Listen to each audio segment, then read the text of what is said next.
Kevin Costner did a stunt in Waterworld to pay homage to Burt Lancaster. Burt Lancaster was a breathtakingly beautiful man with the build of an athlete and, as an actor, a nose for top-notch material that he could perfectly serve if not elevate. He has 9 perfect movies according to Rotten Tomatoes.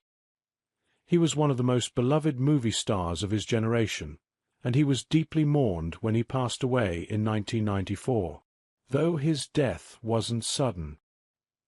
He hadn't appeared in a film since 1989's Field of Dreams, which wound up being a lovely little swan song for the kid from East Harlem.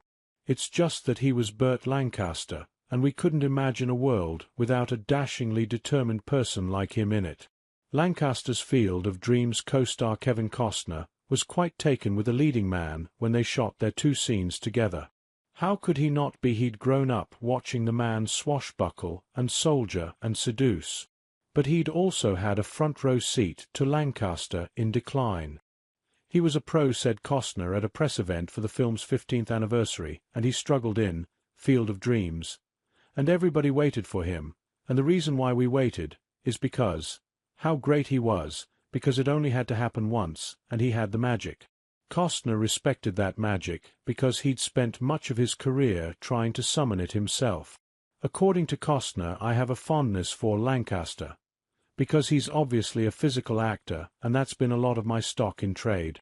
When Lancaster died, Costner was shooting the mega-budget adventure Waterworld. That was a tough shoot for a myriad of reasons, but in the midst of holding the set together, Costner found a way to pay tribute to the star. Read more. The 101 Best Action Movies Ever. How Costner summoned his inner Crimson Pirate at the Field of Dreams press event.